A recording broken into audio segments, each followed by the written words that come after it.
Shalom, bienvenido a la Parashat Toldot o Toledot, que significa generaciones. Refleja a dos padres tratando de educar correctamente a sus hijos, Esaú y Jacob. Los dos eran muy diferentes, los cuales los llevaron a tener un destino muy diferente unos de otros. Las acciones de Esaú lo llevan a cometer errores. Se casa con las mujeres equivocadas de Canaán y como consecuencia, Esaú termina siendo el abuelo de Amalek. Amalek es visto como la representación del antisemitismo. El antisemitismo puede venir de malos compañeros, como las esposas de Esaú. El rabino Shaul, repitiendo al poeta griego Meandro, dijo: no se deje engañar. Las malas compañías corrompen las buenas costumbres. 1 Corintios 15:33. Un creyente que consume, escucha o lee de la fuente equivocada puede cometer errores. Al final y al cabo, Esaú era hermano de Jacob y era hijo de Rebeca e Isaac. En 1 Corintios 15:34 continúa el rabino Shaul, Pablo, diciendo: no pequen o no se equivoquen más, porque algunos tienen ignorancia de Dios. Para vergüenza de ustedes lo digo. Por lo tanto, el antisemitismo es producto de la ignorancia de Dios para vergüenza. Pero Dios ha dado la luz para buscar siempre lo bueno. Y aunque estos versículos puede estar en un contexto diferente, el tema de no conocer a Dios puede llevar al antisemitismo. Y eso pasa hoy, cada día. ¿Alguna vez has sentido que tu vida es un conflicto entre lo correcto y lo incorrecto? Entonces, volviendo a Toledot, Rebeca, la esposa de Isaac, estaba embarazada de gemelos. Pero los gemelos luchaban dentro de ella, causándole una gran angustia. Cuando ella consultó al Señor, Él le respondió: hay dos naciones en tu vientre. Desde su nacimiento serán dos pueblos, rivales. Uno de esos pueblos será más fuerte que el otro, y el mayor servirá al menor. De hecho, esos dos hijos suyos no solo eran rivales en términos de su relación con el Dios de Abraham e Isaac, sus vidas tomarían trayectorias completamente diferentes. Uno iría al este, Esaú, y el otro a la tierra prometida, su hogar. Uno tomaría esposa de los hijos de Het y el otro tomaría esposa de su propia familia temerosa de Dios. Uno sería cazador acostumbrado a matar animales salvajes para alimentarse. Y el otro sería un hombre puro y tranquilo que vivía una vida en el campamento familiar. Uno de ellos despreciaría la primogenitura y el otro la anhelaría. Uno sería odiado por Dios y el otro sería amado. El nombre de Saúl significa completo. Era un bebé que nació completo, como un hombre ya peludo. También cocinaba sabroso. Era fuerte, un cazador, un hombre dispuesto a ganar en el terreno físico. Era el primogénito y se dice que era el favorito de su padre. Fue el primero en casarse a los 40 años con una canaíta, la cual no era la mejor compañía. En cambio, Jacob, su nombre era Talón, o venía de la palabra que hacía referencia a talón también. Hacía referencia al talón de Esaú. Esaú, que era completo. Su nombre viene de una pequeña parte del cuerpo del completo de Esaú. No cocinaba, no cazaba, prefería estar en las tiendas y no era el primogénito. Pero tenía la convicción de que él sería el que recibía la bendición. Era la profecía dada a su madre. Los dos tendrían destinos muy diferentes, pero paradójicamente sus destinos siempre estarían entrelazados. Si bien los dos reinos de Saúl y Jacob estarían completamente separados, aún tendrían mucho que ver el uno con el otro. Nos guste o no, sus destinos estaban entrelazados, del mismo modo que nuestra existencia actual está entrelazada entre el mal, el error, con lo justo.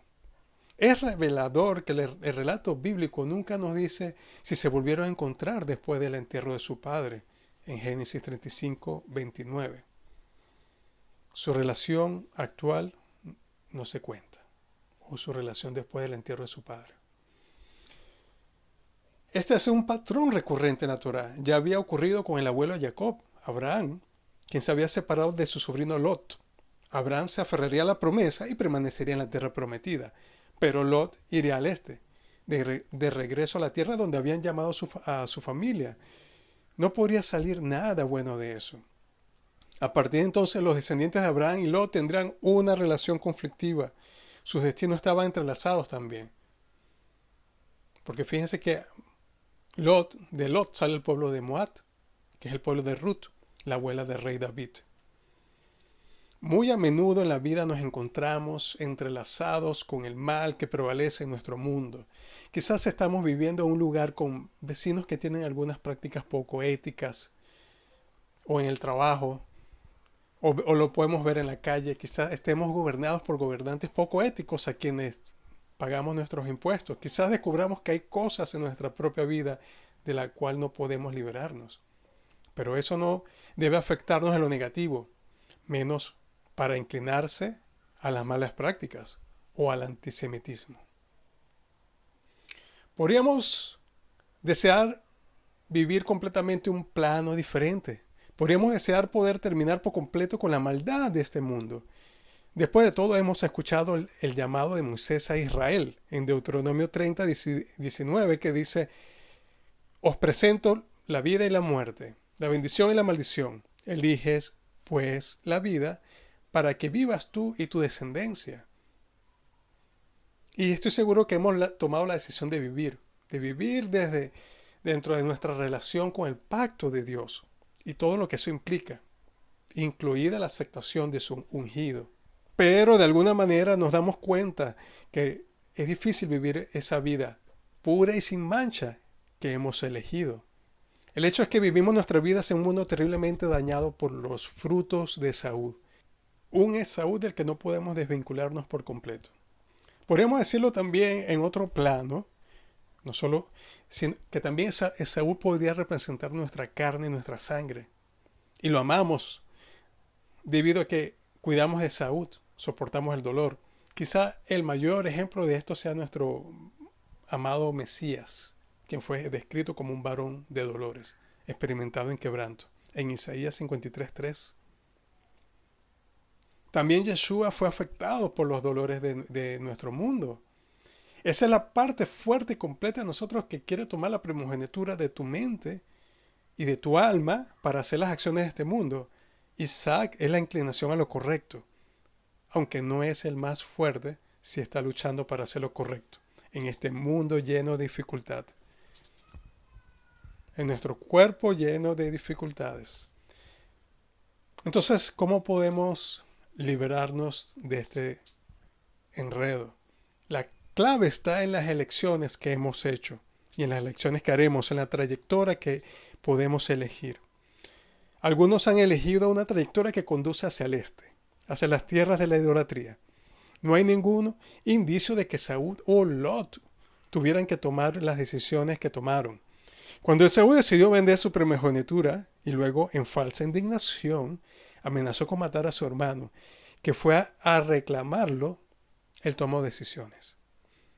Cuando decidió casarse con mujeres de los hijos de Het, en lugar de las familias piadosas, tomó su propia decisión. Y cuando decidió avanzar hacia el este, sus elecciones en curso fueron en realidad signos de la trayectoria que había elegido. Y lo mismo ocurre con Lot. Y el símbolo de ir al este fueron las mismas personas que construyeron la torre de Babel, que se dice que fueron al este. Entonces hay una relación también en todo este libro de Génesis. Y sobre el tema, como está escrito, de Romanos 9:13, que hace referencia a Malaquías, que dice, como está escrito, a Jacob amé, mas a Esaú aborrecí, y que Malaquías dice, yo os he amado, dice el Señor, pero vosotros decís, ¿en qué nos has amado? ¿No era Esaú de hermano de Jacob? Declara el Señor. Sin embargo, yo amé a Jacob y aborrecí a Esaú. La palabra aborrecido no tenía el mismo significado para el escritor bíblico que para nosotros. Entonces nos metemos en el contexto del escritor. Para el escritor bíblico, odiabas a alguien cuando elegías a otra persona para un puesto de mayor favor u honor. Por ejemplo, en Génesis 29:31 se nos dice que Hashem vio que Lea era odiada por Jacob, así que abrió su útero. Sin embargo, tenemos todos los indicios de que Jacob tenía cariño a Lea. Amaba más a Raquel, pero trataba a Lea con amabilidad. Antes de morir, Jacob pidió ser sepultado con Lea. Y en Lucas 14:26 da otro ejemplo del uso bíblico del término aborrecer. Dice en Lucas 14:26, dice, si alguno viene a mí y no aborrece a su padre, a su madre, a sus hijos y a sus hermanos y hermanas, y aún también a su propia vida, no puede ser mi discípulo. Yeshua dijo que debemos odiar a nuestros padres por causa de él. Ciertamente no nos estaba diciendo que no nos agradaran, ni que le deseáramos mal. Solo pidió que lo consideramos que Yeshua, el Mesías, era lo primero, lo cual es totalmente razonable. Porque cuando colocas a Dios de primero, realmente Hashem cuida de todos nosotros. Cuando el rabino Shaul declaró que Dios amaba a Jacob pero odiaba a Esaú, o el profeta original, estaba afirmando que el Señor había elegido a Jacob y no a Esaú para ser el canal. Jacob iba a ser el canal a través del cual llevaría a cabo la promesa de su pacto con Abraham, como sale en Génesis 12:3. La elección de Esaú y Jacob, no se describe en Romanos 9:13, tuvo que ver con los privilegios y bendiciones del pacto que Jacob tomó, y no con una preferencia individual, o las bendiciones que Isaac le dio a Jacob. Las puertas del cielo estaban abiertas para ambos hombres y para todos sus descendientes, porque Dios ofrece su bendición a todos. Pero la promesa de Mashiach iba a ser por Jacob, luego llamado Israel. Ciertamente tenemos una opción, es una elección que es encomendada a nosotros en las palabras de Moisés. Elige la vida para que vivas. De hecho, se nos ordena tomar la decisión de vivir. Es una elección dura. Es una elección entre dos polos opuestos. Como dijo Moisés, es una elección entre la bendición y la maldición, entre la vida y la muerte. Y no fue solo en la era de Moisés.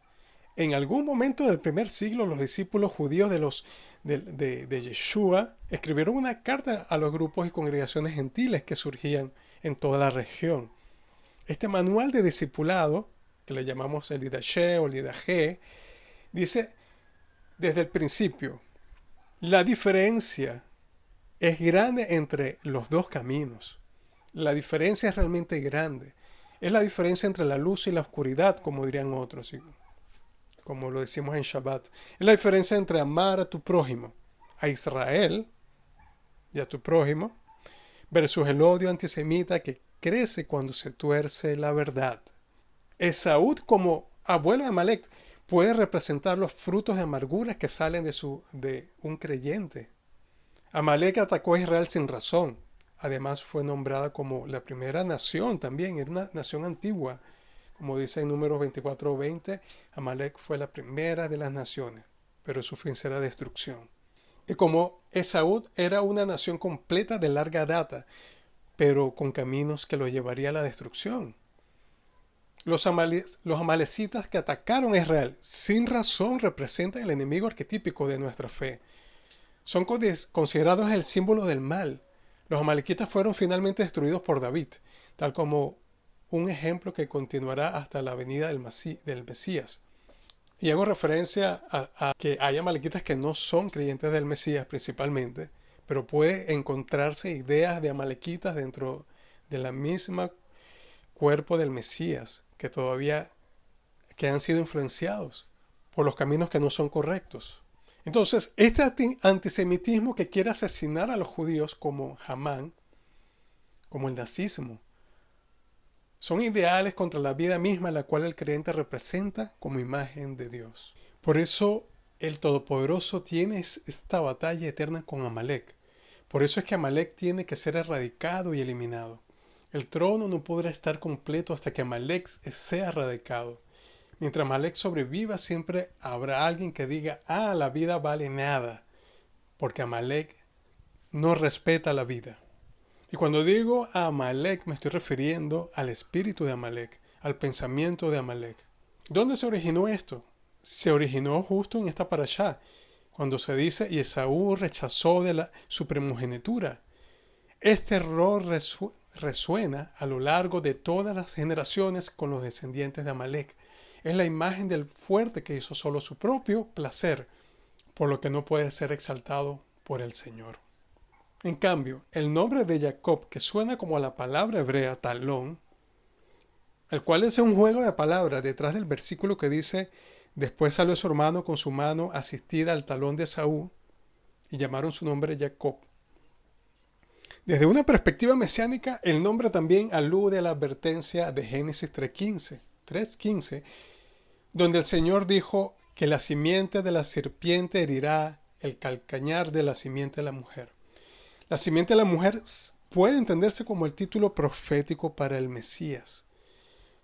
La Biblia menciona los talones del Mesías en el Salmo 89:51, que dice, porque tus enemigos han deshonrado los pasos de tu ungido. Los rabinos entendían que esta referencia a los pasos de tu ungido, que puede ser, si lo traducimos del hebreo, a los talones del Mesías, a las huellas del Mesías, indicaban simbólicamente la generación final que verá la venida del Mesías. La fuente rabínica se refiere a la generación de la redención final como los talones del Mesías. O para traducirlo, las huellas del Mesías, o los pasos del Mesías, como ya dije antes. Cuando las cosas parecen más oscuras, debemos escuchar a los pasos del Mesías. Hoy estamos para aprender y seguir el camino de Yeshua nos enseña. Es el camino de la verdad y la vida, que conduce a la paz completa que llamamos Shalom. Aunque antes de su venida, como él dice en Mateo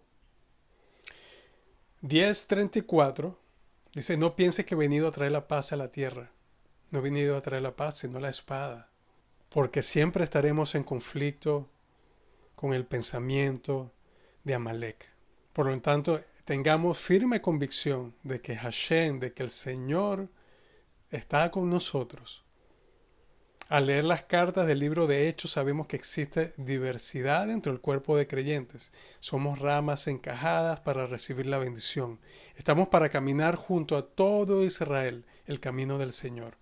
Y para terminar, como dice en este salmo mesiánico, Salmo 89:52 dice, Baruch Hashem, Leolam, amén, be amén. Bendito Hashem para siempre, amén y amén.